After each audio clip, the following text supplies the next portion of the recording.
Good evening, ladies and gentlemen. Welcome everybody to another night with advisors, webinars, surviving the pandemic challenges. Jeff, is this Jeff or somebody from Star Wars? Maybe episode 20. Okay. Hello. We cannot hear you, we can only see you. There we go. Now can you hear me? Okay, yes, we can hear you. Hello, Jeff. How are you? Hello there. I'm very well, thanks. Greetings from Canada, everyone. Okay, welcome. We are very happy to have you with us tonight. It's day in Canada, it seems. Today, okay. exactly. Yes. And before we start, what is the thing that you put on your head that makes you look like, what is Darth Vader or somebody? What does this is the latest do? generation. Yes, it's the latest generation Microsoft HoloLens, which is a augmented or mixed reality device that Microsoft has produced. It's the second generation device. It's one of the ones that we use in a new way of engaging people, particularly around spatial information. So helping them understand the spatial domain better through mixing the virtual and the physical together. So you mean by this that you see us and you also see a screen that you have in front of you? Yeah, so it's a good question. So it's a little more sophisticated than that.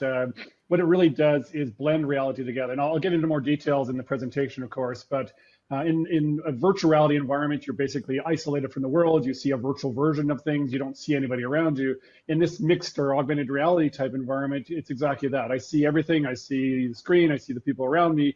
But I also see virtual objects that are projected into that view. So I may look at a kitchen table as an example, and I'll see a cup there that's physical, but I also see a virtual cup that's sitting right next to it. It really blends the two of them together so that you look like they're all part of one seamless world, both virtual and physical. So what if there was somebody in another place, in another continent, okay? Mm-hmm. So you see him holding the cup next to you as well. Potentially, yeah. So, and this is where we can really blend and take advantage of these technologies to be able to see people and interact with people when they can't be in the same physical space with you. Of course, a much more important scenario right now as we're in this environment of COVID-19. Okay. And it seems like I just lost the video connection, so I don't know if people can see me or not. But no, we cannot. We cannot see you. I'm gonna welcome our partners. Meanwhile, try to get us to see you, please. Okay. For sure. Yeah. Okay.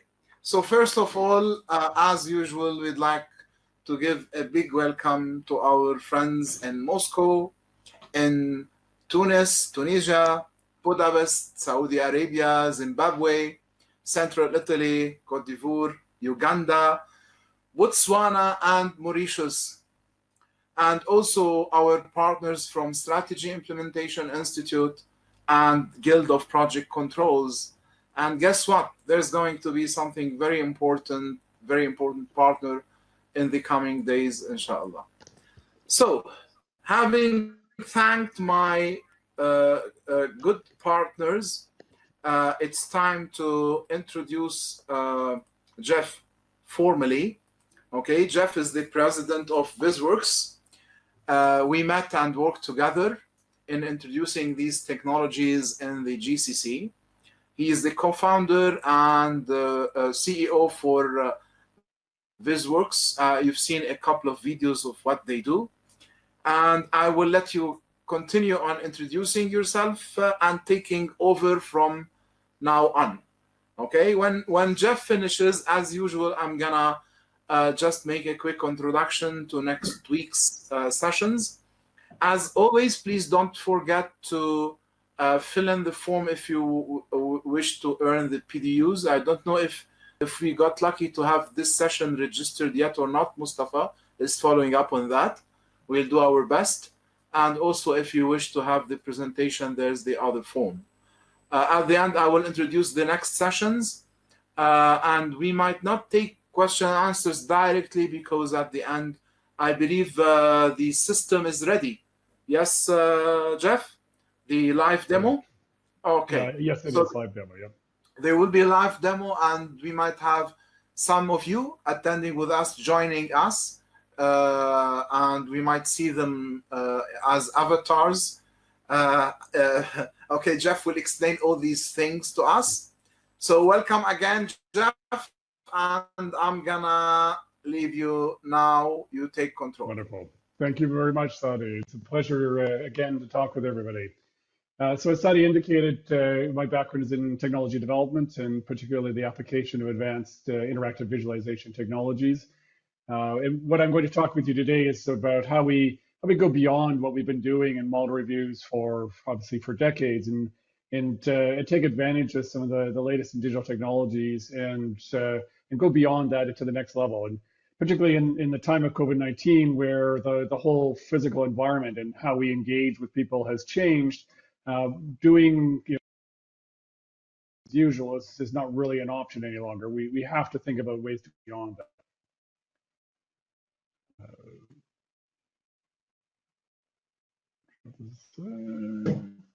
Okay. So I will go to the next slide now and talk to you about what we're going to deal with in this particular event. So I'm going to start off with giving some background with regards to what's the current state of the art, what are we doing right now in the kind of whole model review process, and then really talk about some of the limitations of the way that we do things right now, why that's becoming problematic, and why there are opportunities for improvement, and then getting into some specifics around how digital technologies are really addressing that now and really changing the way that we engage within this kind of model review environment. I'll show you some examples of, a specific example with a client that we worked with in this space, as well as, they go into more details around what these technologies are and what they mean and how you utilize them, and then ultimately end up with, as Sadi indicated, a live demonstration of Panoptica for people to see. Now, I believe my video stream is not running right now, so the presentation's still working. But as soon as oh, there we go. I've seen some network bandwidth issues here. Yeah, so I may or may not be on video stream as we go through this. So what research is really showing, and there's been quite a bit of research in this area, is that in spite of everything that we've been doing to really reduce this, rework costs still account for a significant amount of the overall cost of construction. And this is something that is an area of opportunity as well as an area of challenge. So we're going to jump right into the first poll here, and we're going to ask you, what do you believe that research is showing with regards to the actual amount of costs that are due to construction rework right now? So we're going to jump right now into the poll. Okay, I'm going to end the poll now. So what we're showing here is that 51% of you believe, for up to 5%, only 4% of you believe that the cost of rework is 5%, 20% believe up to 15%, the majority believe up to 30%, and some people believe it's up to 45%. And in fact, the reality, at least what research is showing, is that it is in fact up to 30%. So when you think about this globally, there's somewhere in the neighborhood of $3 trillion spent every year in the industrial commercial construction space. That means that there is up to $1 trillion of money which is not being utilized effectively, which we can address. And for the most part, as we're seeing from the research, these have roots in challenges with the design itself. So the design becomes a highly leveraged point to try and address these rework costs. Now, if we look at what we think about, the good elements of design, this is by no means a definitive list, of course, but these are a number of the areas that we really look at when we're trying to deal with design to make sure that the resulting facility is as appropriate as possible for whatever use we're building it for. So safety and efficiency and constructability, maintainability, and these are all areas that we really look at. But what's interesting if we really consider this is that with some very notable exceptions, These are all areas where applying rules has become part of the process. So that we have rules for everything. We have rules for all these different things. And the designers, when they're designing this, they take those rules and they apply them to make this good design. But with, as I said, with notable exceptions, for the most part, these are actually areas where there's a subjective nature to it. So you bring in specialists in constructability, you bring in specialists in maintenance and safety and efficiency and ergonomics and so forth to provide their perspective on, what does this facility actually need? What has my experience in the past been that drives my understanding of what's really going to work? The rules may say it could be this or that. The person who is the specialist in this area may say that, well, that's okay, this is going to be so much better. And so the key thing here really to understand is that the specialists are the key to really changing the way things are going. The designers are really good at following the rules. The specialists know what really is going to work, or conversely, what isn't going to work. So that leads to the question, well, okay, if the specialists are really key to addressing these massive rework costs, how well are we actually engaging them in this model review process? And the answer is not nearly as much as we should. So, everybody's familiar with this, the classic model review. We get everybody together into a very large room. We have them all sitting together, looking at a single view of a model that's controlled by a single person, typically one of the designers. And so this is essentially a presentation mode of engagement. And if you think about this from a psychological perspective, we're dealing with what's called an active-passive environment. So the presenter is very active, the other people are passively receiving information. And as a result, what you often end up, unfortunately, in is a largely disengaged audience. And so you, in fact, anecdotally from the clients that we talk to, they say that, yeah, somewhere between 1/3 to 2/3 of our members within a model review are typically disengaged at any one particular point in time. And you think about, these are extremely expensive people to have there with extremely valuable insights, and if they're not engaged in the model review, are you really getting any value out of them? And when, again, what we've heard from a large number of clients is that, unfortunately, in a lot of cases, not. Often the specialists, the operator, the maintenance person, and so forth are there because that's a required part of our process. So we check off that box that yes, we had them there, and yes, they were there, and they gave some input. But did we really get any value out of it? It's unclear. So what we look at instead is now taking advantage of what digital technologies can do. The opportunity with digital technologies is that we don't have to collate into a single physical space. We can actually work with a widely dispersed group. Even more important, of course, in these current work from home environments. We don't need to have a single shared view where everybody has to look at what one person is showing them.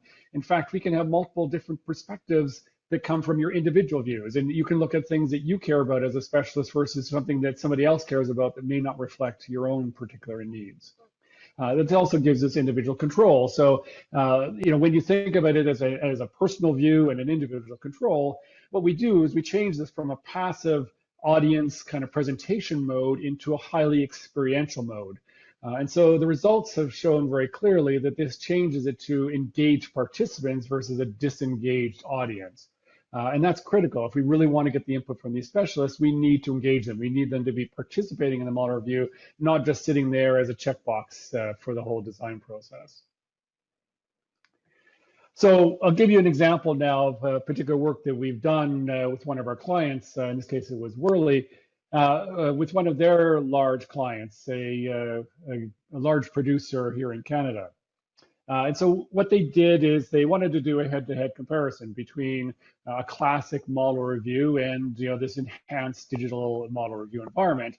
So the first day they ran a classic model review. It was at the 30% design completion for that particular facility. The second day they came in with the same people, same facility, and ran the review again, but using Panoptica, this digital model technology that I'll be showing you a little later. And as you might expect going into a model review, there was a number of people that said, well, why? We just did a model review. Do we need to do another one? But they were there, they wanted to see it, and so they started trying it out. The results were dramatic. So what went from a, again, largely disengaged audience the day before became a fully engaged audience. We had 100% engagement the whole day of people wanting to work and interact and engage within this environment. They interacted with each other in ways that they didn't typically engage with each other in the model review. Often, unfortunately, in a classic model review, you're in an environment where the designers are pitching the design, trying to convince you it's a good idea, that the way that they've designed something. It changed in the augmented reality environment that we provided with them in that particular model review to a, okay, this is great, I can see it, I can understand it, explain to you how I'm going to use it, and the conversation was around using it rather than being pitched to sell it to them. This drove a much deeper insight into this design than they had gotten out of the first day. And so on top of what they had found in the first day after doing this augmented reality model review, they found over $500,000 in direct material cost savings and several $1 million of related rework and engineering cost savings just because they'd done this model review. So, and of course, the ultimate facility ended up being a much better facility in terms of the increase in safety and reliability and efficiency and functionality of what they produced at the end of the day. So a dramatically different an improvement over what they had done as a classic model review. And of course, let's not forget about COVID-19. The challenge we have these days is that we actually, in many cases, can't even hold large group meetings anymore. They're either discouraged or prohibited in many jurisdictions these days. And travel to go to a model review, particularly if you're coming from other places or other countries, is either challenging or not even possible at the moment. And all the information that we're seeing these days is that this is not going to change anytime soon. This is going to, in fact, become the new normal, is that people are going to wonder, why should I travel to someplace? Why should I go where? Even when travel does become possible, it's not clear that people will want to do it. And so, using the classic model review, the way that we're going forward is we're basically doing remote screen sharing using any number of different video type chat platforms. But as a video shared screen, so now I'm dealing with maybe my small laptop screen at home. I'm having even a further difficult time understanding what I'm looking at and engaging with it. And so there's an expectation, and we'll see whether the reality bears that out, but there's an expectation that we actually might get a spike in rework costs as a result of a even further disengaged specialist audience during the model reviews that are happening during COVID-19. So the reality is we need to change things. We need a new approach that can address this and really move us forward to the next level. So speaking of the next level, we're going to jump into another poll now and get some feedback from you. When do you think the term virtual reality first came into use? Okay, closing the poll. So 4% of you believed it was 1838, 22% 1956, 42% thought 1987, and 31% thought 1999. And the answer is 1987. 1999 was a banner year, of course. That was the year that Matrix was released in movie theaters, and virtual reality, or this concept of immersed in alternate environments, became really mainstream. But 1987 was actually the year that Jaron Lanier coined the term. But what's interesting is that although that's the time when that term was coined, the concept of a virtual environment actually dates back to 1838, when stereoscopic photos and viewers were first developed. So virtual reality and augmented reality, which is related to it, have a very long history in terms of technology development. So now I'm going to jump in and give you some more information about what exactly this is and how it looks like within this model review environment. So as we talked about very briefly at the beginning, virtual reality is this concept of a immersive environment where you put on a headset of some sort. When you put on that headset, you're brought into this artificial world. You do not see the physical world around you. You interact only within this virtual world.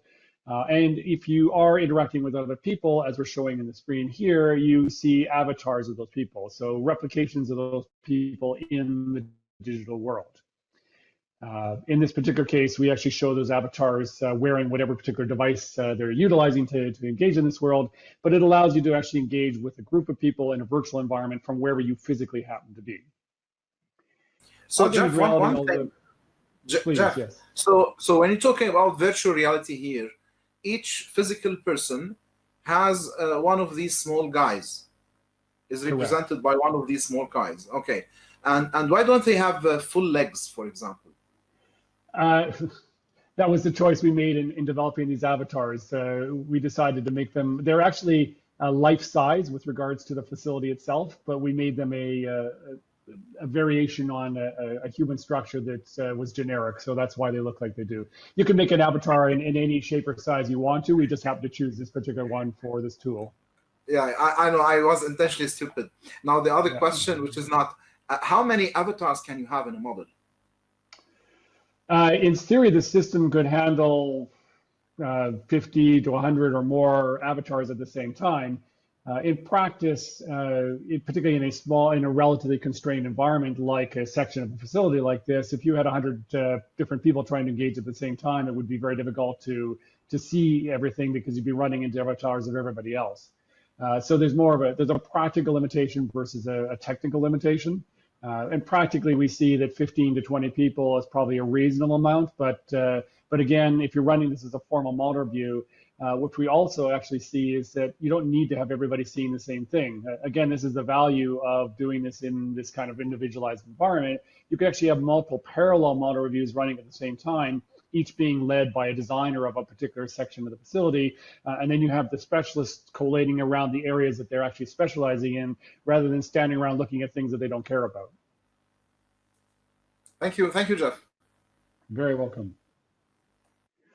So yes, now if we look at augmented reality, it's, as I said, a related technology. It shares a lot of the same underlying technical basis, but instead of bringing you into a virtual environment, what it does instead is bring virtual things into the environment around you.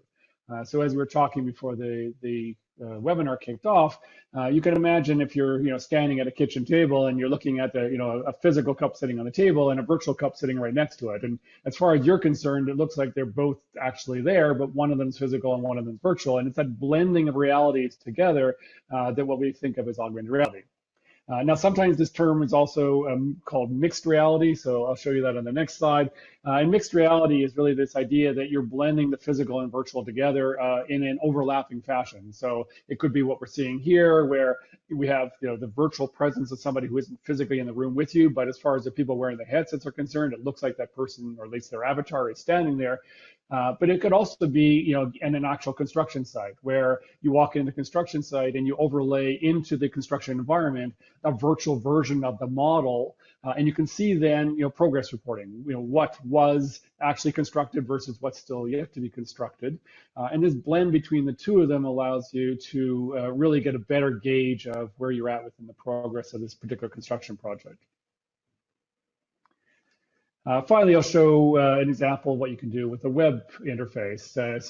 One of the challenges and opportunities here is that when we're working from a home environment, not everybody has access to high resolution, high cost type of devices. Sometimes all they have is a web browser.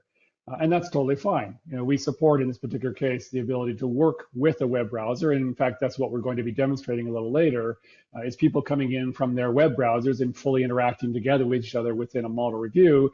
And we'll actually have some people from a web browser. We'll have some of actually our team that are here in Calgary coming in with their HoloLens. And so we'll have people coming in with whatever device they have available, but within the same common environment for a model review.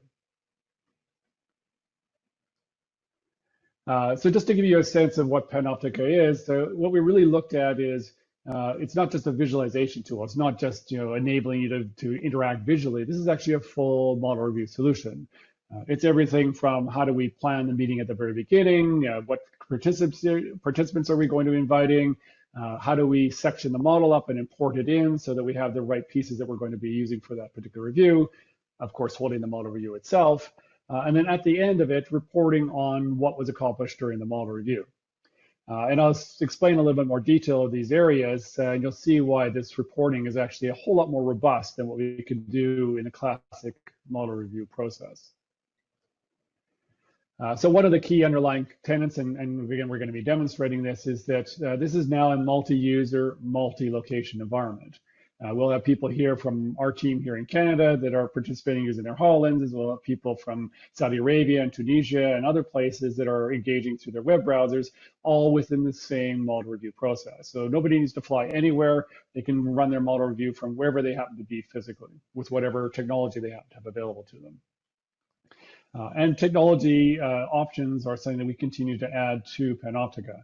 On the top left-hand side in your screen, you see the HoloLens that I was wearing a little bit earlier. And in fact, I'll hold up, you can see this is a physical HoloLens. This is what it looks like. We also support virtual reality, or what we're showing a picture of is the Oculus Quest that we'll be supporting. The latest iPad Pro has built-in LiDAR sensors, but even the older versions can be utilized for interacting in a kind of mixed augmented reality world. And of course, any of the modern web browsers we can use as well to interact in this environment. And of course, when you're in the model review itself, you need access to the data that informs you about what exactly you're looking at. And that's where we integrate fully within this BIM environment. In fact, go beyond classic BIM into things like, which we're going to be adding on shortly, the ability to add various PDF documents or maybe videos describing the use of a particular piece of equipment or whatever it happens to be, to enable the people who are in the model review to have all the data they need for making the decisions around that design. Now, this is where I was talking about some of the enhanced capabilities. So now you can imagine in a classic model review, you've got an audience of 20, 30 people sitting in a big room with somebody taking notes with regards to what was discussed.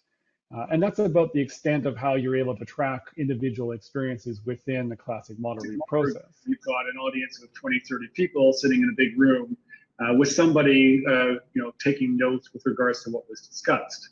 And that's the extent. So Tom, can you please mute your the ones we are inviting to join us? Can you kindly mute your mic until Jeff, can you please mute your yeah, I'm sorry. the ones we are inviting first to time join here, us. so Can I'm you trying kindly to mute your mic until Jeff, can you please mute your yeah, I'm sorry. the ones we are inviting First to time join here, us. so Can I'm you trying kindly to mute your mic until Jeff, can you please mute your Okay. So sorry, Jeff. Sorry, everybody. Okay, No, because we will be inviting some people to try the application. And anyone who joins in, kindly mute your audio until we come up to that part. Thank you. Absolutely.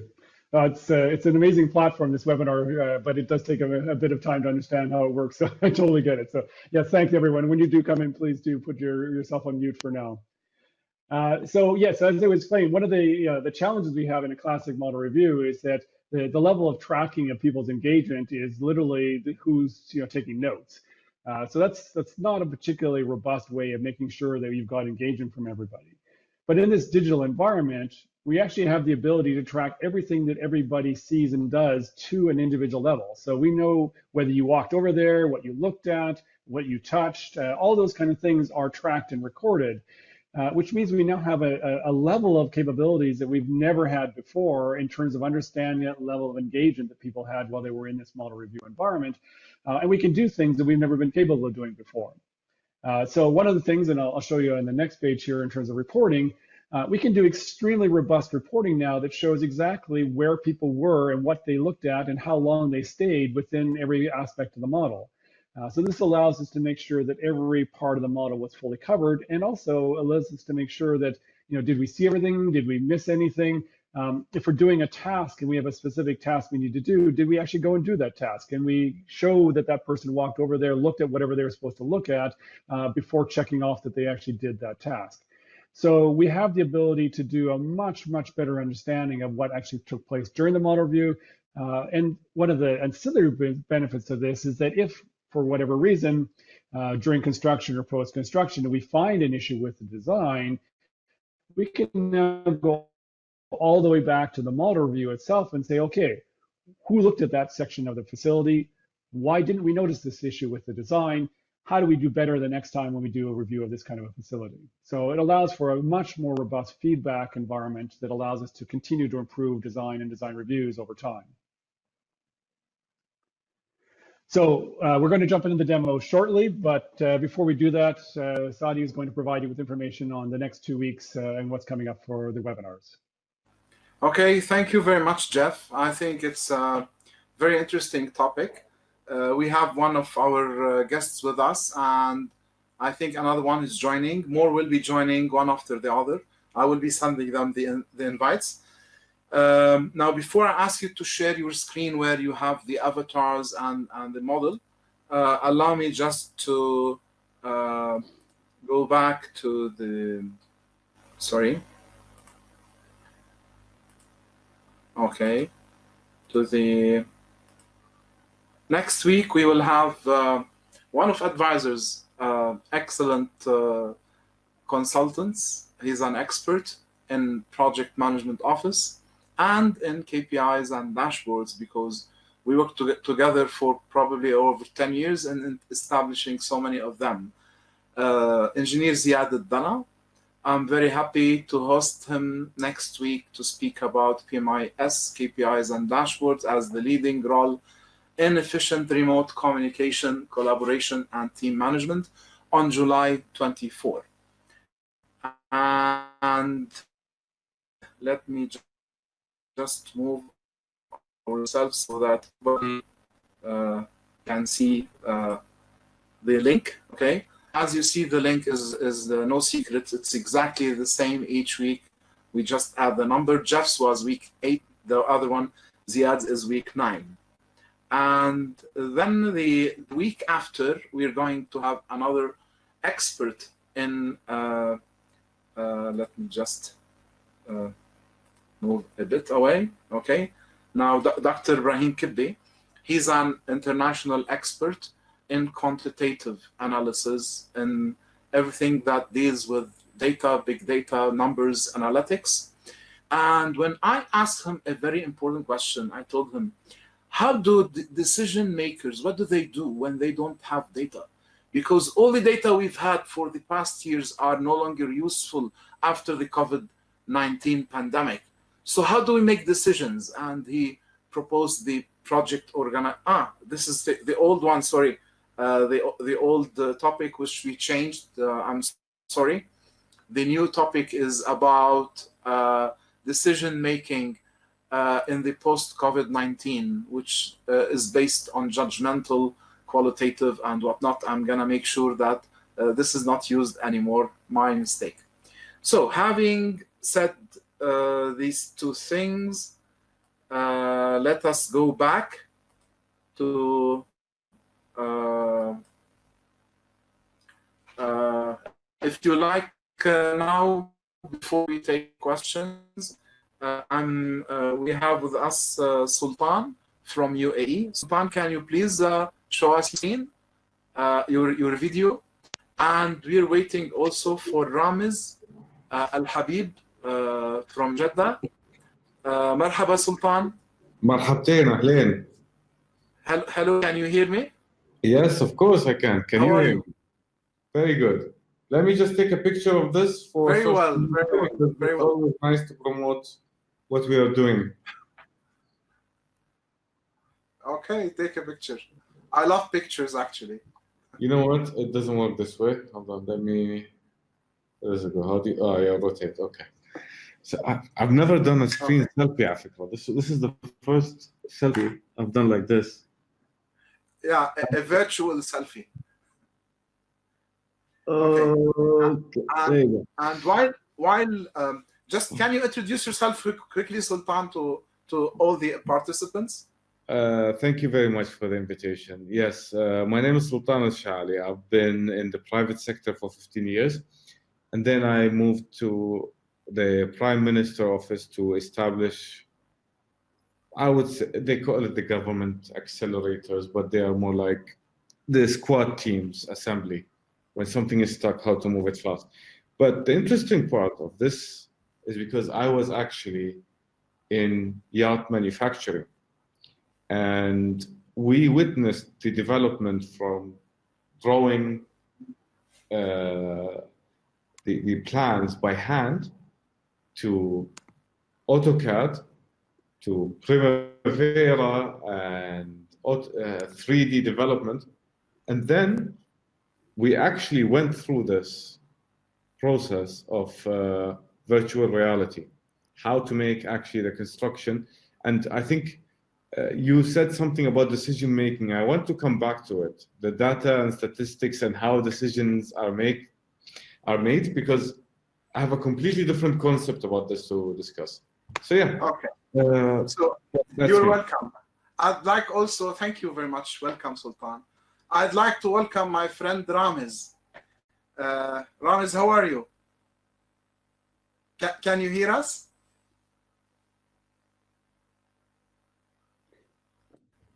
Yes, I can, but there are many conversations going on. Right now, nobody's speaking, okay? Maybe there is a latency at your side, okay? I'd like to introduce Ramiz Al-Habib. Ramiz is a director at GACA. He is the person behind the Jeddah airport. It was on hold for a great period, and when he was assigned as the leader after some period of time, using his knowledge and experience, the airport worked again. This is before COVID-19, of course, but things should go back to normal, inshallah, very soon. Welcome, Nader. Can you hear me, Nader? Yes, I can, but there is a lot of conversations, so I don't speak, but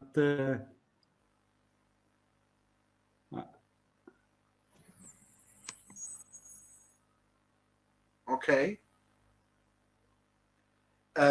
Did you turn on the application? Jeff, can you share your screen with the app, please?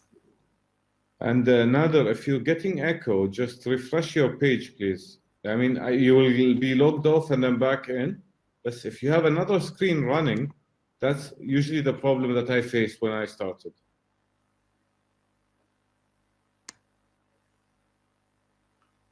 Okay, Ramiz is going to join.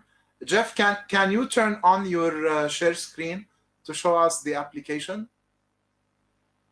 We cannot hear your Jeff. Jeff, you are muted.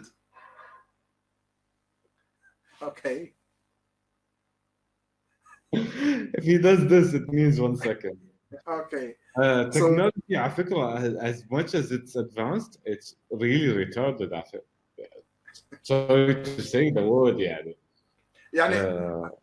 As if it was not for COVID-19, we would not have tested it properly. But you know what? I've reached a point where I'm actually happy about COVID-19 and I wanted to stay away. For some apps to develop better, for conferencing to develop better, for management policy to develop better. Great. So I'm back. Hopefully you can hear me now. Yes, we can hear you and we can see your screen. Wonderful. Okay. So I'm gonna make us look smaller. Okay. There we go. So I'm going to log in now to the review environment.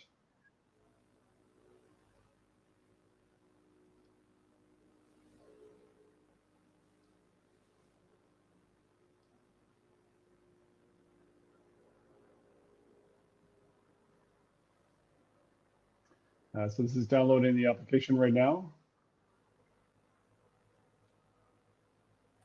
And this is the web review. So in addition to this web review tool, we have a full management tool that's also a web SaaS-based tool, which we use for the setup and everything else that goes along with this environment. So I won't show that in this particular case, but just to know that in the back of this, there's a much broader tool that allows you to do all the setup and management of the model review itself.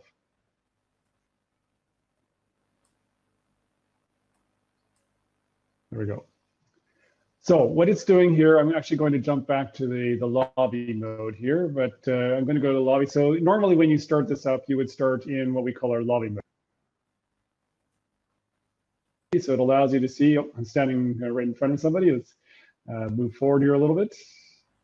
Yeah, so what we're seeing actually is an avatar of this person. Hello there. And so you're in the model right now. We're looking at the same overview that I'm looking at. And we can go and change that. There we go. Dr. Abdul Salam is joining us from Tunis. Yep, and there we have, so Austin is one of our people here from Calgary.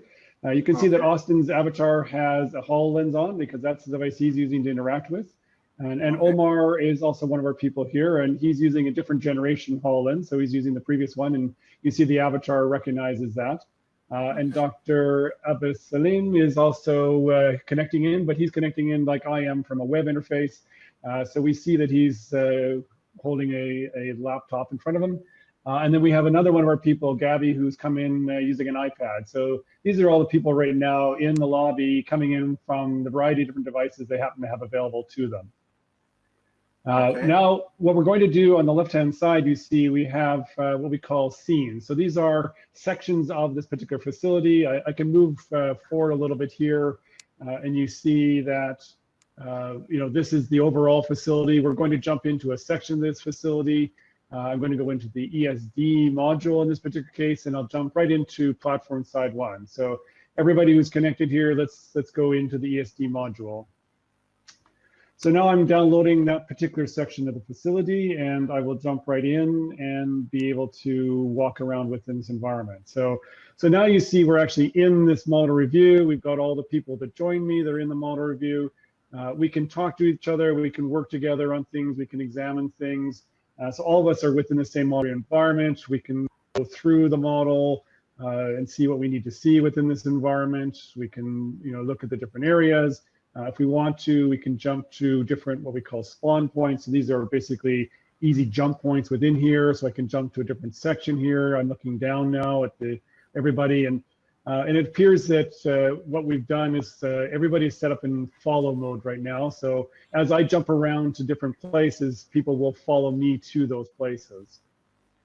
This allows us to group people together. Have Iman from Tunisia as well. Yes, there he is. Yes. Okay. And we have also Ramis with us. Sorry, gentlemen, may I ask a question? Of course. The visuals are very interesting. What is the specifications that can be analyzed from this view? Like, can you actually highlight one of the pipes and tell me what's the thickness of the pipe and what type of material, how much does it weigh? Absolutely. So if I go in here, I will go to a particular pipe, let's say this one below me here. I can click on that pipe. You'll see an arrow just showed up to indicate that I clicked on that pipe. In the bottom right-hand corner, which is covered right now by our pictures, a little icon shows up. Maybe you can switch our pictures over to the other corner study. There we go. A little icon shows up saying that's what you selected. I can then view the details of that and pull up all the information around that, including whatever information that this particular model has provided around the material. Doesn't look like much in this particular case, but all the metadata, all the BIM information then becomes available through this interface. Hold on, I need a picture of this for our chief engineer. Okay. So Jeff, right now we are trying to participate from multiple locations, and we've seen avatars for some of our participants, our deep participants, going through the module. Now, your people, Omar and Gabby, perhaps, each one is using a HoloLens. So to them, their experience is much different than ours because they will be dipped inside the design. So as they walk around, yes. So can you see that experience? So yeah, so for sure. So I can walk here, so I can look at what they're doing. So here's everybody else that's joined us in the model review right now. So they're all joining us from different parts of the world, interacting in the same model review right now. If I click on something, so let's say I click on this particular item over here, and I view that one, I can actually leave a note behind about that. So let's say this is a pipe. So I can leave a note behind about that particular item, and you'll see if I go closer here that particular item, oops, hello there, now has a note associated with it. So that's the note icon there. That can also have, it's a note thread. So now somebody else could look at it and say, well, I like this pipe, I don't like this pipe, it should be bigger, it should be smaller. You can have a whole thread of this. And in fact, I can even take a picture of this. So if I wanted to take a picture of this particular viewpoint, I could take a picture of this and just say, okay, I need a picture so that I can capture exactly what I saw. And that will get added into the thread. So you'll see that now there's a picture that shows up on the right-hand side of exactly what I was looking at when I left that note, so that the designer can say, oh, that's what you're looking at. That's why you see as an issue there. Okay, so the interesting thing, I believe, is when you have multiple engineers, each one from a discipline, like a process engineer, a chemical engineer, industrial, electromechanical, civil, etc., and they are having like a consortium to review a certain design, so their collective knowledge would come together live on the real size of the model in order to assess and identify whether it might have a flaw in the design, or it could have been optimized. Is what I'm talking about sensible, Jeff? Absolutely. So you actually, for sure, and this is the whole point of this, is you now give the individual the capability to engage in the model review in the way that makes sense to them, to look at it from their specialist perspective, and identify the areas where they see issues and bring those issues to light for everybody else. So instead of being stuck watching what somebody else presents, they can now actually look at what they need to look at, create the notes, create the information around that, and share that with everybody else who's engaging in the model review. Okay. I have a couple of questions. Hello, yes. I'm sorry, we have a new guest, so I'll let him go first, and then I'll Yes, follow up. this is Rams Al Habib. I'm finally, and thank you very much, Jeff and Saadi, for the presentation and for. I am very familiar with your model. We over the last 30 years we worked on models like these, but on a 3D model review rather than virtual reality, or actually we were working on virtual reality, not augmented reality. Sure. But now you're adding this augmented reality, which is bringing, a sense of reality of all of the elements of mechanical piping and equipments into the plant. So my question is, did you work in Saudi Arabia before? Did you introduce this? Did you introduce this augmented reality to one of the projects, or did you work on one of the projects in Saudi? So we've not yet worked with one of the projects in Saudi, but we were there in December, actually, at the PMI conference in Jeddah, presenting this information to people then. And then, of course, COVID-19 hit, and it was not possible for us to return. So we are now trying to reach out through Dr. Saadi and this means of webinars and so on to re-engage and start these project work with various organizations in the region. Okay, my second question is, when you display this in a form of a design review, is it lagging? How clear it is for the person to review the small bore pipes, okay, not the big bore pipes, because in reality the piping system, okay, within a plant is a lot right. More than this. So have you experienced this more numbers of pipes rather than just 3 or 4 pipes? So absolutely, and ultimately what that comes down to is what we refer to as model complexity. So how complex is the model environment that you're working within? This is a reasonably complex, but not extensively complex one that we're showing here. the challenge we ultimately get to is that some of these devices, and so the HoloLens is an example, this device I'm holding here, these are standalone computing devices. They're limited somewhat in their capability to render things by the computing power that's built into the device itself. So when you're getting into really high density, high resolution rendering of detailed information, you're probably better off going towards a technology like virtual reality, which has a full-blown computer and the graphics card that can drive that rendering to be able to show that ultimate level of detail. However, one of the newer ways of dealing with this kind of capability is getting into what's called streaming rendered. So you basically render all the imagery on a website and then download that streamed video to somebody wearing something like a HoloLens. So you can get a high resolution rendering onto this from a streaming service. It has some other technical consequences that limit the number of participants, as an example, when you do that. But that is another methodology to provide that within the limitations of these kind of devices. And this is where, as we work with clients, is important is to understand what is the business case, and then what's the most appropriate technologies that support that particular business need. And my last question is probably more interesting to project management. How is this link with a schedule?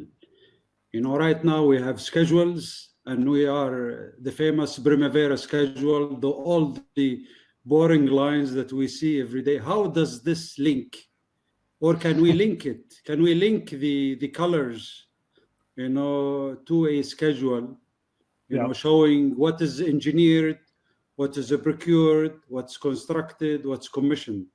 You know, this would be the ultimate augmented reality. So the answer is right now it's not possible within the current system, but that is a feature that's easy to add to the system. We're actually talking to a number of clients about adding that capability into it.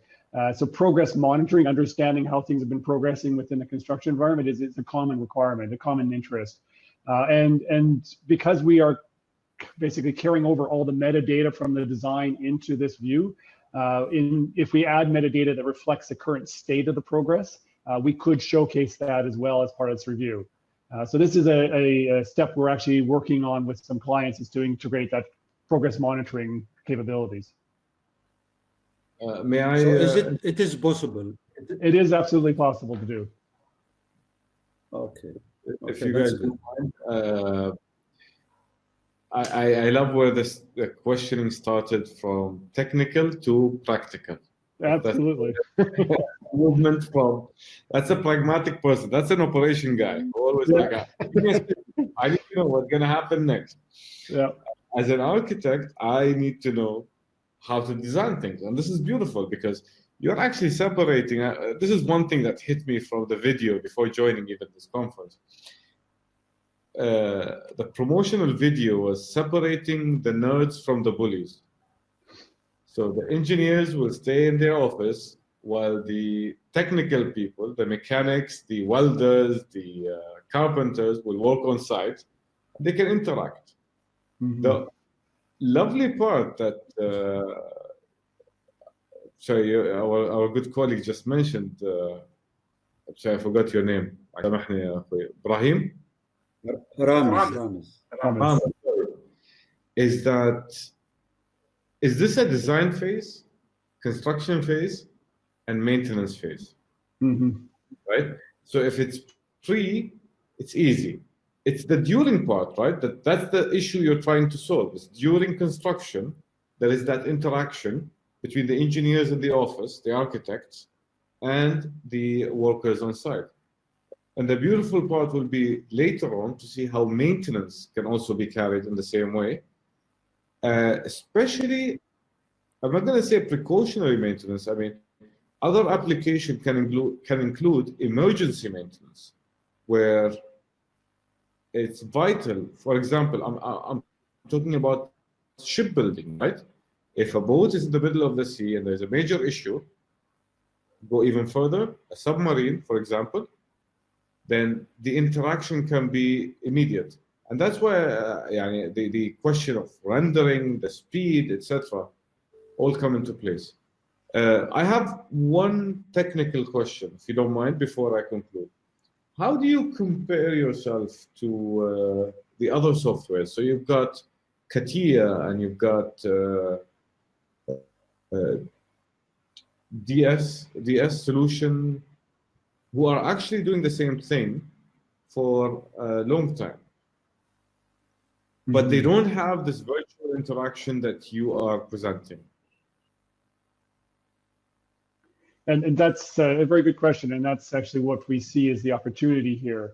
Model reviews is not a new thing. There's a lot of people that have been doing model reviews for a long period of time, and there's a variety of different tool sets that are available to do that. But what we really find is this ability for individuals to interact in multiple different modes of engagement and basically choose the mode of engagement to get the value that they need to get out of that and be able to interact with multiple other people while they're doing it. That's really where this is going. It's raising the capability of the specialists to really truly provide their input and reduce the amount of errors they get from design into construction. So it's like crowdsourcing all the resources at once, right? Right.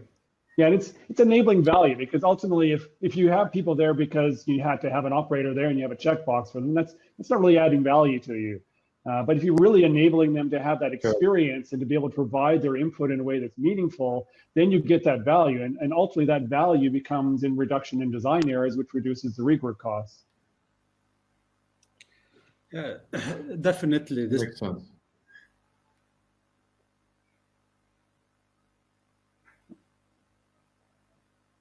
Sorry, I think we just lost you, Ramiz. I think it's a connection issue with Ramiz. We'll wait, maybe it is resolved. Okay. Okay, Sultan, thank you very much for being with us. With pleasure. And It's honestly my pleasure, and I'm always interested, from an architectural perspective to public policy. I don't see a major difference. You always have to bring pieces together, weld them, bolt them, mash them, do whatever you need to do to get things done. Absolutely. And I'm really interested to know more, so I would love if you share the email with everyone. Sure. And we'll talk more about this. I do have to apologize because I have another meeting in 2 minutes, but it was definitely lovely being with you guys, and hopefully we'll see you soon. It was a pleasure as well. I look Thank forward you. to continuing the conversation. Okay. You're welcome. So, meanwhile, I think let's take some questions. And we have lots of questions, actually. What's the benefit of having an avatar if you can still do the same with the 3D modeling that participants can log in? Okay, so I'm not 100% sure I understand the question, but the reason why we have the avatars is not so much for me to know where I am, it's for me to know where somebody else is. The avatar lets me to know what they're looking at, what they're seeing. So if they're making a comment about there's an issue with this particular piece of equipment, whatever it happens to be, I need to know where they are so I know what they're looking at. So the avatars are really for the other participants to know where you are versus you to know where yourself are. Okay. Ramiz, you wanted to say something, but the connection was lost.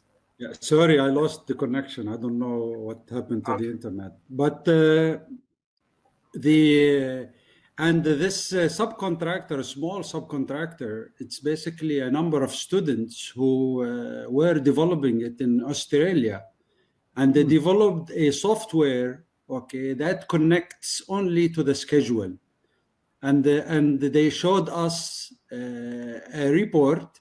Basically, the way you monitor your schedule, you don't monitor it through your Primavera, you monitor it through your 3D model with colors. What has been engineered, what has been procured, and what has been installed. Okay, so it was lovely, it was very, very, and we did it in one project, and then it stopped, and then a few years later, 3 years later, we hear about this virtual reality, and which is good. I am one of the people who is excited about these kind of products, but they must really be useful rather than you know, an add-on headache sometime.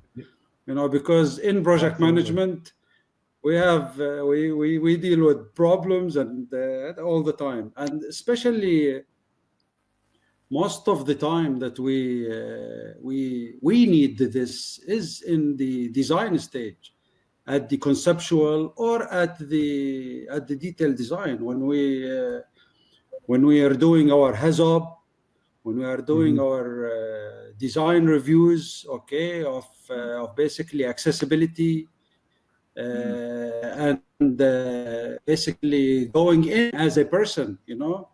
So this will definitely be a plus in all of our new projects, and in both, actually, in the hydrocarbon, also I can see it in the infrastructure also. So I don't know, you have not shown us infrastructure project, but it could be used. Why not? You know. Absolutely. Yeah, that is certainly one of the use cases for this kind of technology, for sure. Actually, there was a question, one of our participants, I believe from Moscow, he was asking whether this can be utilized for telecommunication, for example, or other fields. Should it only be oil and gas, hydrocarbon on infrastructure, or can it be utilized with other industries or disciplines? Absolutely. So it was built as a tool that supports any infrastructure design. It just happens to be that where we are in Calgary, we have, of course, a very heavy oil and gas industry here. So our first clients in the industrial space have been in the oil and gas space. And that's what also brought us into Saudi Arabia. But the technology is not limited to working in the oil and gas space. It really applies to any complex, large-scale enterprise design construction projects. So telecom and power generation, and obviously airport construction and hospitals. I mean, every one of these has this challenge with a complex environment that you need to have multiple different specialist stakeholders engaged with to make the right decisions of the design. Okay.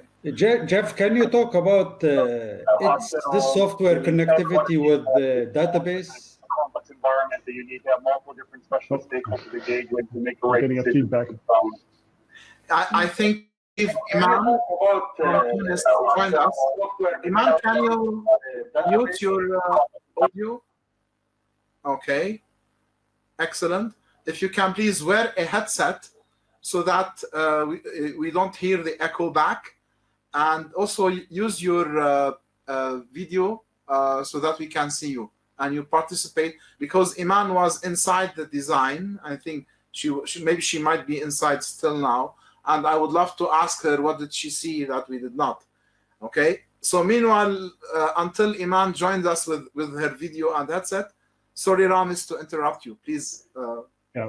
So the question, as I understand it, is what kind of tools, what kind of databases can we integrate this particular solution with? So what we chose is to work with Navisworks as a center point for design reviews, in that most of the CAD tools support Navisworks and directly integrate the files into them. We realize, though, as we're getting into some of the larger scale environments, we're getting into Smart Plant and Smart 3D as alternative in terms of that. And although they do some integration with Navisworks, we're actually just exploring right now to see whether we can do a direct integration, maybe into Smart Review. And so we're opening conversations with Intergraph about that kind of an integration process. Okay. There's another question from Tony Osset. How does this virtual reality detect or prevent rework in a construction project?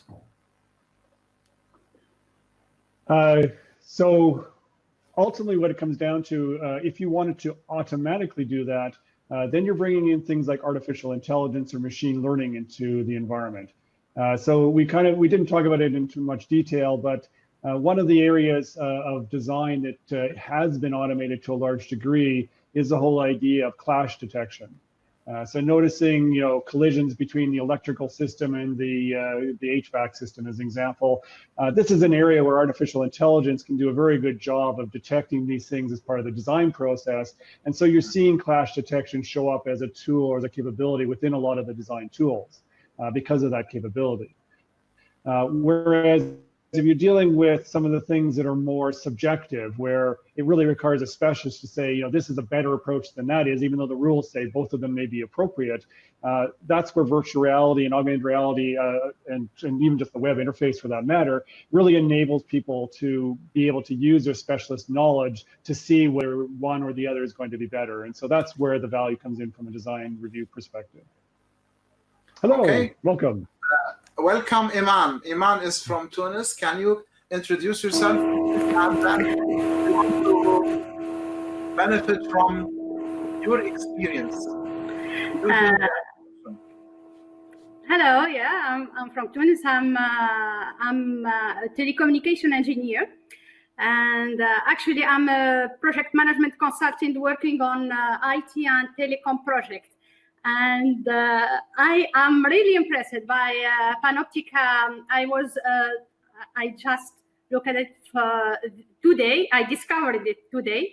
And as I was working 20 years ago in studying the mobile network for Tunisie Telecom in Tunisia, we had very long meetings, very long discussions, and it was really a challenge to survive those discussions when we were designing and studying this telecom network, etc. And if we had such a tool, for sure, it would be much more efficient.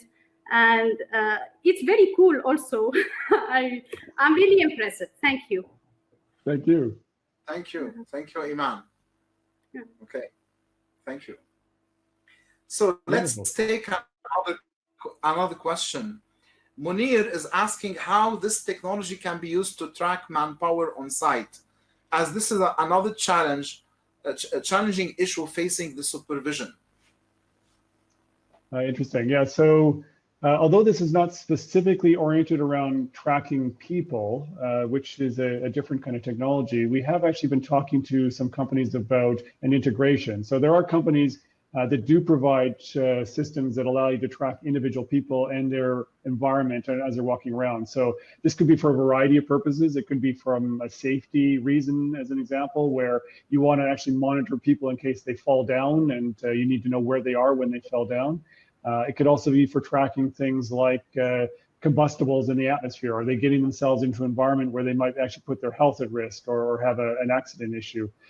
So these kind of technologies exist, and then they will feed that data back to a central location which can track the individuals. Then the question becomes, okay, how do you overlay those individuals onto the design so you know where they are within the design environment?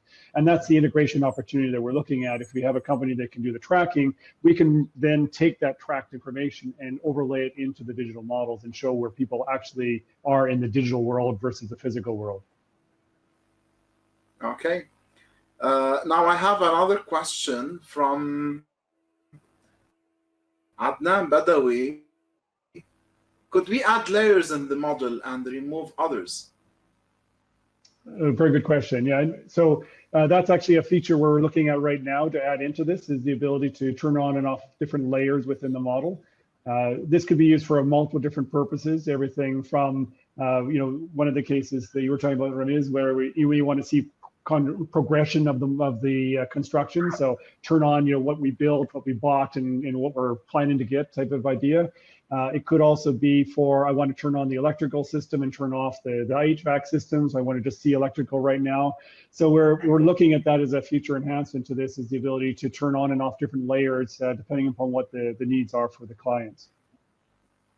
Okay, so I have a question from Nandi Sugata. Can this technology calculate the progress by comparing actual versus design? Mm-hmm. So yeah, that's actually the conversation we were having a little bit earlier, is that ultimately that comes down to data. So if we have the data that tells you what's actually been built versus what's still in the design phase, it's a good conversation because we're getting a lot of questions about this. We're really looking at, okay, how do we bring that in and show it? And the showing it is the key thing. We want to make sure that it's done in a way that's intuitive to people, so it's very easy for them to understand, okay, that's what's built and that's what's still in design phase, and we haven't actually got to that design phase yet. So really this whole construction progress monitoring used for a tool like this. And this ultimately comes back to a somewhat overused term that I tend not to use, is this whole idea of what is called a digital twin. So the idea of a digital twin is that it's a digital representation of what's actually physically been done. The opportunity in that is to have a complete digital rendition that allows you to, instead of having to go physically to site to check out something, you can go into the digital model and see what that thing is. So it allows you to connect and understand that from wherever you happen to be located. The challenge with it is you have to keep it up to date. You can't just do it once at the beginning of the project and say, oh, that was great. But then what's the as-built? And as you go in, you make some changes, what were those changes? And so if you don't keep it up to date, very quickly the digital model becomes of less value because it's not necessarily representing what's really on site. And so one of the key requirements is, if you're going to go down this digital twin route, to really have part of your business process being keeping the digital model up to date and making sure that it's updated with every physical change that's made. Interesting. Now another question from Ahmed Haj Isa. Can this take and calculate measurements like distance, area, weight, etc.? So weight would be in the metadata. So we aren't necessarily calculating the weight on things, but we can certainly do things like measuring how far something is, how high something is. We haven't enabled it. This particular web review tool we're showing you is actually it's a pre-release version, so we haven't enabled all the features in it yet, but the capability for doing distance measurement and so on is something that we will build into this version of the tool as well.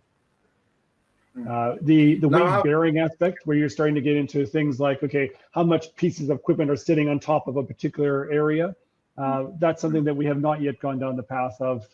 It's an interesting question, but really that's one we'd have to understand the use case for that in terms of what people are trying to do. Now, our friend from Gulf Downstream Association, Imad Al-Muhaysin, he's asking, how far is this technology mature and commercialized?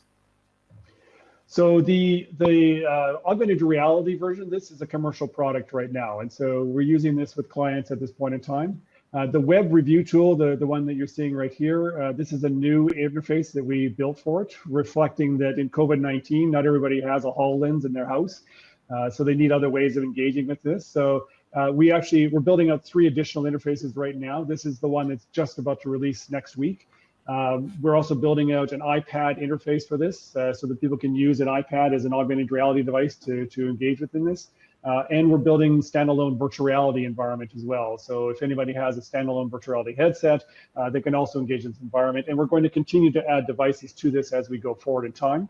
But the base system using Microsoft's HoloLens technology, that is a commercial technology right now. It's available right now. Jeff, at this time we have scanning machines that scan current or existing facilities, and they interface with models. Can this software interface with cameras that scan a facility and read the information and build a model, or you interface only with a 3D model? Yeah, very good question. So, and I've had 3 conversations this week about exactly that question. So, so there's different methods of acquiring, as-built information. Of course, one of them is a LiDAR scanning methodology where you're creating a point cloud data, sometimes overlaid with imagery that allows you to colorize that point cloud and get a sense of, pipes and valves and everything that's in the environment. Another methodology is more on the photogrammetry side of it, where you're taking multiple pictures from different angles and then you recreate a 3D model of that based upon photo interpretation, essentially. Each one of those results in a model, if you like. It's not really a model, but a point cloud or data that then you have the question of what can you do with that? So some of the ways to deal with that is you actually then take those 3D models, those point clouds, and convert them into actual solids. So you convert them into a digital model that can then be brought into any CAD software. At that point, we can interface with it quite easily. It's no different to us than any other 3D model at that point in time. And there are softwares that allow that transition into the solid, into the 3D model environment. And then it just becomes another model that we interact with. It's no different than the others. Directly interacting with point clouds is a slightly different challenge, however, because point clouds have a tremendous amount of vertices, which means they're very difficult to render. And so if you're dealing with a device like this, as I mentioned earlier, it has a somewhat limitation with regards to how much it can render. So a large scale point cloud will be beyond the capability of a device like this to actually handle it from a pure computing perspective. A small point cloud is still possible, but a very large one would be difficult to accomplish unless you're doing a rendered streaming service of some sort, which is the way to use those for kind of larger scale point clouds. But if you really want to interact and you want to kind of blend it with your 3D model, the best way is to translate that point cloud or that photogrammetry into a solid that can be then brought right into the 3D model environment. Excellent. Okay, thank you. Now I have a question from Yasser Zubaydi. Can we use this application to detect failures or blockages in underground pipes? Yeah, another interesting use case. So detect is a different question in terms of this is not actually a sensor technology, so it's not actually going and acquiring data. It's just visualizing the data that you have. So something else would have to determine where that blockage is. But based upon understanding where that blockage is, this technology could be used to visualize it. So as you're walking across, a ground and you know geographically or geospatially where that particular blockage is, you could then look down at the ground and see a virtual version of the pipe underground showing you exactly where that blockage is and where you need to dig to dig up that particular pipe and fix it. So this is actually a use case that people have been working on, particularly in civic environments where you're dealing with maybe a number of pipes underground. Some of them are water, some of them are sewage, some of them are other kind of things that are underground, and they may have been put down there over multiple different periods of time. And so it's a complex environment of underground structures. If you're trying to go in there to dig something up to deal with that telephone line that's no longer working, how do you make sure you're not going to dig through the gas line that's also underground at the same spot? And so being able to, with augmented reality, actually overlay as you're looking at the ground, the pattern of underground structures to show you where things are is one of the use cases for this kind of augmented reality technology. Okay, now I'm looking at several questions who are asking how easy is it to use this technology? Do you need to take intensive training, and each time you want to utilize a feature, you're gonna require a technical support guy to assist you? Right. Well, I can turn that over to the person who just used it. How hard was it to learn? Yeah, the essence of this technology is we're trying to make it as simple and easy as possible so that the amount of training you require to use it is very limited. So please let us know. Intuitive. So we can't we hear cannot hear you, Iman. Yeah, I was saying it's very intuitive. It's very cool to, for sure, we have to learn things about it and to be familiar, to have the right time to be familiar with the tool. But I found it quite intuitive, really. So cool. Thank you. Yeah, and actually, when you're dealing in the augmented reality environment, if you're wearing a device like this HoloLens, as I keep mentioning, this actually, it becomes even more intuitive because you put it on your head and you walk around, just like you'd walk around the physical construction site. So it's actually, you're using all the same motor skills that you would use to walk around a construction site to walk around this virtual environment as well. So it's even more intuitive. When we were at Aramco the last time with Omar, I saw him use his iPhone, and each time he puts his hand virtually on a pipe, all the data was on his iPhone. Mm-hmm. Okay, I think this is very, very extremely handy for engineers to just see all the data they are pointing to on their handheld device. Okay, lots of other questions still coming up. I'm sorry we cannot take all, there are too many, but I believe this answers the question because many people think it is very complex. Now, there was a question, how real can you make it look like? Because it looks like a design, not like a real facility. Does this affect on the quality of the design review for the engineers? So ultimately, it depends upon what you're trying to get out of the design or the model review. The colors in this particular case are reflective of the purpose of these different pipes. So the design team in this case colored the pipes reflecting the actual purpose of them. So when they're doing the design review, they know to be able to trace the yellow pipe versus the green pipe. And so that was part of the actual purpose of making them colored in this case, was to allow for a more intuitive understanding of what's actually happening in this part of the facility.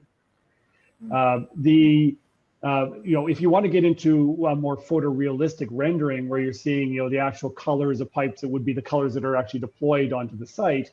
The question is whether that provides value or not. In a design review, knowing what something looks like isn't necessarily as important as understanding what it is and what it does. So it's not. It depends upon what your use case. Now, on the other hand, if you're looking at, say, you're designing your new kitchen, and you want to be able to see what that countertop's going to look like relative to that new fridge that you're getting, and the backsplash you're going to be putting into your facility, into your kitchen, then actually seeing the rendered version of what it's going to look like in realism is actually quite important. And so it depends on the use cases for that. And when you're getting into that more highly rendered, more photorealistic, that's where virtual reality is a preferred technology, because you're dealing with a full graphics card which has the computing capability to render things at that kind of quality level. Okay. Now we have our friend from Tunis also, Ahmed Abdessalam. He's saying 3D model reviews, important milestone in plant design review in the oil and gas industry. It allows engineering teams to collaborate with the operation teams to assess the fitness of the design and get the end user's feedback regarding several aspects of the operability of the plant, including but not limited to the access to instruments, valves, and so on. I believe we've seen that with the offshore requirements. Yeah. How this feedback is recorded in your model and how the changes are tracked? Can we ensure that all design modifications are recorded and communicated to the concerned parties? Okay, I think he's speaking from an extension of time contract management perspective. First level of this is as people are walking around and they look at something and say, well, that valve is at the wrong place, I can't actually reach that. They can leave a note on that valve. So they can actually point to it, leave a note behind. That note is now geographically tagged or geospatially tagged to that valve. So when we create a report at the end after this model review is done, that specific information about that valve and that location, and if you took a photo of it, that photo of what they were looking at, that's all recorded and provided to the designer for them to be able to say, okay, I understand exactly what it is that you've pointed out as an issue, and I can deal with it, I can address the design accordingly. The tracking of whether they did that or not, that's another stage. And so that becomes an external tool to what we're providing. And that's actually something we've been looking at for a future integration, is how do we integrate the project management tracking tools in terms of tracking design changes and so on with the visualization interface that allows you to see, was it actually dealt with or not? So I'm gonna take like maybe, yes. Oh, so particularly because when you're dealing in model reviews, of course, you're not doing it once in a design. Yes. You do it multiple times over the lifetime of the design process. And so you need to be able to track, what was done in the 30% completion review, and was that actually incorporated when we look at it in the 60% and so forth. So it is important to track this over time and showcase this. Now, one of our friends, Mohammed Khair Dimashqi from Cyprus, he's asking, how different is that in comparison to Revit? So Revit is a design tool, and it's it's a very good tool in its own right, and a number of these tools have started to bring in virtual reality, in some cases even augmented reality interfaces for them. But these are single user interfaces. They're really designed around the idea that the designer themselves can step into the design and look and then go back to the design tool to continue working on it. They're not designed around bringing a specialist in or multiple specialists in to review the overall design and provide their overall feedback from that specialist perspective. So Revit and the outputs of Revit, the tool in terms of the design files, we would bring those into the system and enable a broader engagement within that environment. And of course, we can support a single person engaging in it if we wanted to, But the value we're seeing is really around this multiple people with different specialist skills being able to really provide their input appropriately into the design. Okay, I'm gonna take the last question. Then I have a question from another friend that I will ask you. Okay. Abdullah Akbinar from Turkey. He's saying, could you please advise about the penetration of VR, AR in construction in terms of progress monitoring and or inspection? I think you've been asked this question more than one time. But it's like so it is progressing, and so there is a number of companies out there that are using various kinds of display. So in this case, we're talking about first of all is how do you track progress? So it's the question of what is progress meaning here? How do you track it? Then the question is how do you provide that information to the project managers or the other people that need to know that so they can make the appropriate decisions around it. There are a variety of companies that are working on that level of it, where they're capturing it using various methods, LiDAR scanning or photogrammetry or other methods, and then displaying it in various ways. The most classical way to display it, of course, is a web or an actual application running on your computer that you show on a 2D screen.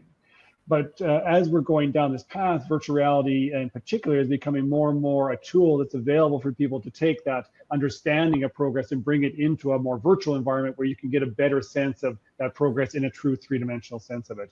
And as we continue down this path, and as particularly the augmented reality technologies get better and better, we're getting to the capability where we can literally walk onto the construction site, look at a building and overlay the digital model or the progress monitoring model onto the building and say, okay, here's where we're at. Here's what's the next phase. It's this structure is going to be built out in this part of it, and that's what the next phase is going to look like. And so actually overlay the digital right onto the physical and see how they combine together. And that also, when you blend that with the point cloud data or the photogrammetry data, you could also show where there's deviations. This is supposed to be over here, but it's actually over here. Well, this is the thing you could then highlight in augmented reality as people are walking around saying, oh, wait a minute, that's now going to be in the middle of where somebody has to drive their truck. That's not going to work very well. And I'm going to ask the last question, okay? As usual, we get people late on Wednesday night. Now, this is from Dr. Ibrahim Shira, my friend. He's from the Quality of Life, and he was asking because they are building something like Disneyland in Saudi Arabia, and doing some tourism projects on some islands. Okay, these are giga construction projects, and they were thinking about what if somebody was in Disney USA or Disney Paris, and what's the thing that he's seeing there? Can we overlay it on our design in the location where we have our construction? So I'm not 100% sure I understand the question, but if I answer it this way, is that because we're dealing in a SaaS, so a cloud-based solution here, where you are physically located is really not the concern any longer.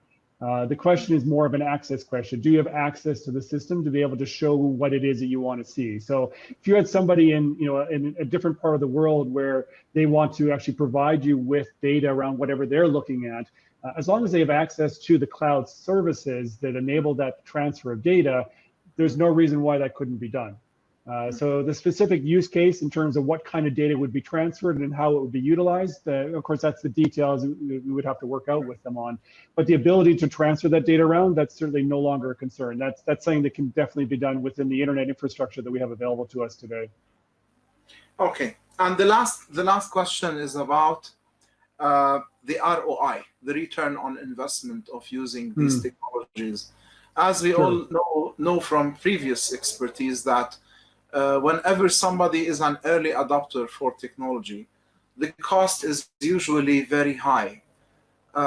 So is it mature enough? Does it have a high return on investment?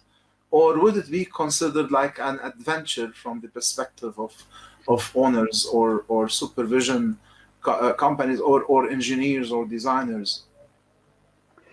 So I would say at this point in time, it's certainly mature enough that you're getting significant value out of it already. Even the beta version of this that we tested last year with Worley and their producer, they probably got a 20-time ROI in terms of the cost of what they did versus the value they received out of that. So the ROI is significant. We're not even talking about 1, 2, 3. It can be 10, 20 times ROI in terms of the ability to identify things that you just didn't notice while you're doing a classic model review. And as we add additional capabilities and additional devices to it, it's only going to get better. So yes, from a value perspective, it's certainly already there today. Okay. Now with this, I would like to. Can you just turn off the screen share, please? I will do so. Okay. Iman, we kept you so late with us. Thank you for being with us tonight. Thank you for your much. excellent feedback.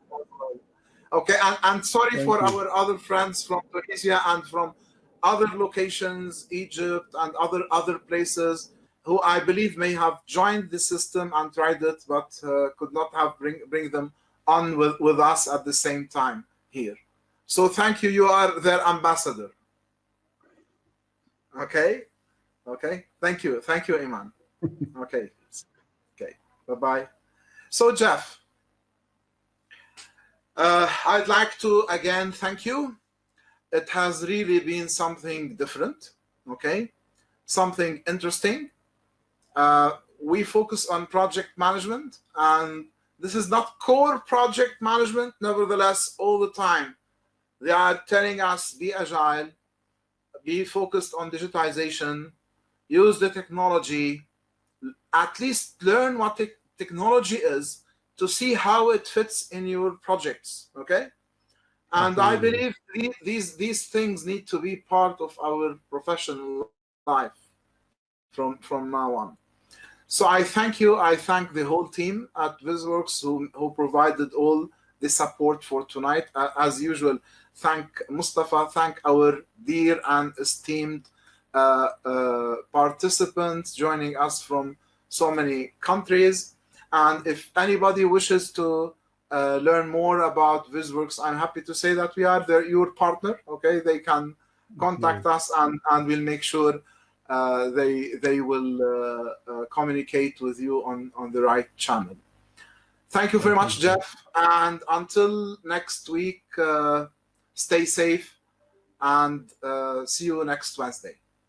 Okay? And you as well, and everyone as well. Thank you so much for your time today, and I hope you enjoyed and learned a lot from the process. Take care, everyone. Thank you. Okay, bye-bye. Bye-bye.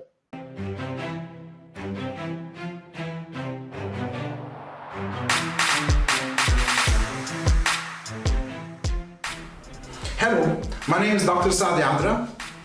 I'm offering a webinar, Breaking Organizational Silos During the Times of Social Distancing.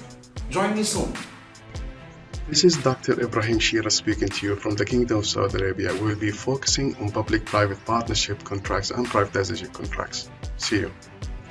Hi, my name is Antonio Nieto Rodriguez. I was the chairman of the Project Management Institute in 2016. Today I'm going to talk to you about why project management needs to reinvent itself, and project managers too. So I look forward to see you in my webinar.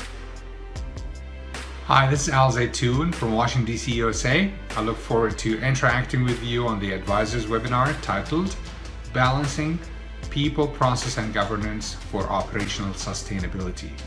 See you then. So long. Hi there, I'm Radia Benaria from Algeria. I'll be talking to you about emotional intelligence, leadership, and transformational change. I hope you're well. Stay safe. This is Mustafa Fuzoğlu from Turkey. I'm offering you a webinar with advisors on digital project management. Hi, I'm Dr. Sean Reagan from California and Prague, and I will be presenting a webinar with advisors on opportunities in crisis and complex situations, so please join me.